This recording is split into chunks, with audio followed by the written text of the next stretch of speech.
no, you're so wrong. It's like you just drove by your whole meal coming here. Like it's all here. Mm-hmm. It's like the meal you had tonight. It's like if you're in a city, how many sea cucumbers are sitting on the subway as you go to the fucking restaurant? None at all. It's like you get to see a fucking. And it's wild because I'm gonna pass a goat on the fucking way. It's like no, all the food is here. It's like there's kelp. Like it's like it fucking makes sense. Like you're so far away from where we should be regarding like food is grown here. It's like it's natural here, and it's like yeah, we're serving it here. It doesn't even have to go anywhere. Where you're in a city, it's like that food is coming from all over the fucking world. Yeah. It's coming from all over the country. It's like, what are you talking about? That's unnatural. Everything is here. We just brought it 10 minutes. Just cook it, We yeah. walked down to the beach and fucking brought it back and put it on a plate. Yeah. It's like that's the disconnect is so fucking far away where people can't understand that. What do you mean a meal here? It's all here. Yeah. You know, that's crazy. It's like the misinformation and maleducation of a lot of people that don't work in restaurants or haven't ever worked at restaurants is like people insane. think that nice restaurants belong in New York. It's Exactly. Like, that's the fuck. There's no nature there. Exactly. Where are the farms? Yeah. And you know, a lot of guys that I know over there, they're like, yeah, all the farms are in New Jersey. Yeah. So it's like, oh, so what the fuck? It's like, you know, like you can taste the fucking back of the truck. Yeah, exactly. Yeah, no, I like, hear you. The metal walls. Yeah, of the it's truck. like you can fucking see it. Yeah, and you know, I'm not taking anything away from New York restaurants or that that just farm different. scene. It's just different. Yeah, Yeah. But this is the purest of the pure. Like, where are you getting your abalones? Those. So I mean, man, if you walk down to the beach, there's thousands of them. But if you don't know this, I guess it's now 8 years, but there's a 10-year ban on abalone. Yeah. So those are in Monterey. So Gotcha. what we'll do is we'll get them from Monterey, and then the chefs will go down to the beach every day, bring back 5 gallons of water, and we'll store any live shellfish or seafood, in that whether water. it's finfish or crabs, in that water. So it gives us the taste of this place. Okay. Got you. So even if you can't get it from here, you're still making sure We're doing that our you're best kinda to, showing when like the abalones are way happy. Like, yeah, for sure. Especially other coming from restaurants, Monterey Abalone Company. Yeah, I mean, like other restaurants that have tanks, but it's like this reverse osmosis water, so it actually has nothing to do with the ocean. All those minerals are gone. So when you put them back in this water and introduce like a bubbler system where it's turbulent and it's like the intertidal zone, they're just far happier. Yeah. And I think like they end up being way softer. What projects do you have going on in your larder? Because I know that you have a guy.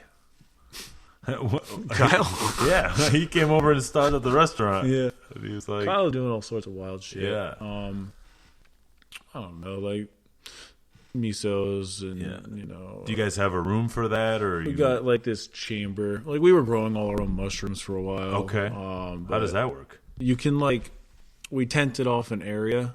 And you introduce lights and humidifier, and if you just get the blocks, you can have. We were just supporting all our own mushrooms. Okay. So how long did it take?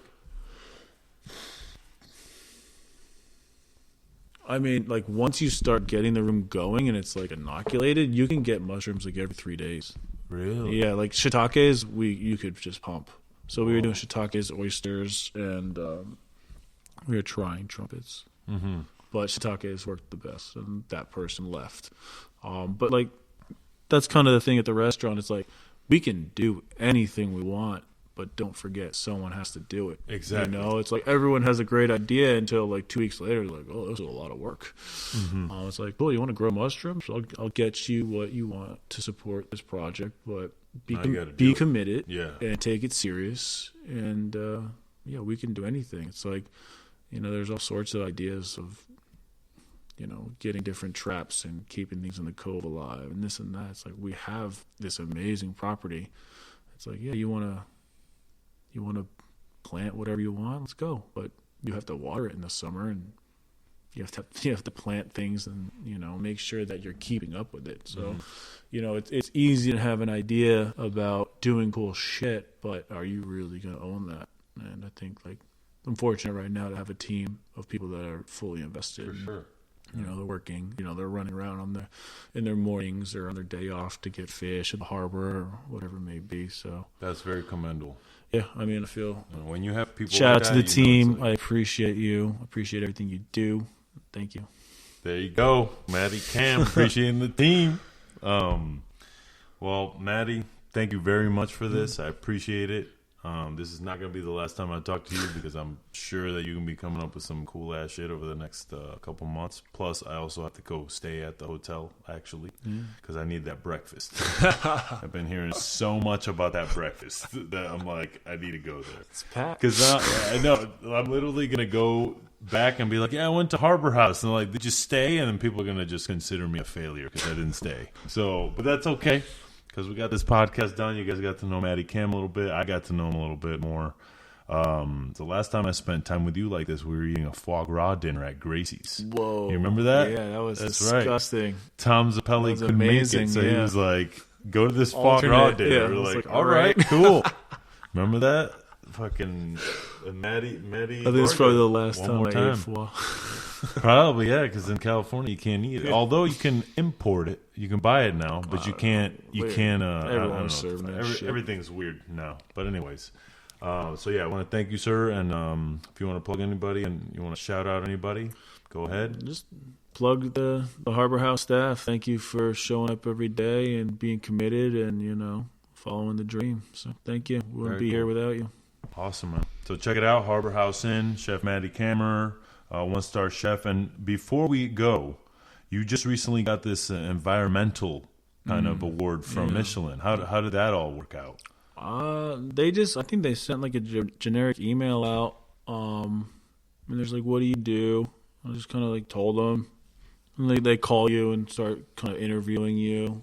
And then, I don't know, it just happened. So, I mean, we take it pretty serious for sure with like what we're doing and what our future is, and it's definitely the reason that we don't serve certain things from across the world. It's like you're not going to see the Hokkaido uni or something like that. It's like what's here, and let's try and do something special with it and be conscious of what we're serving and where it's from, and what kind of impacts that has on the environment. So I think it worked out.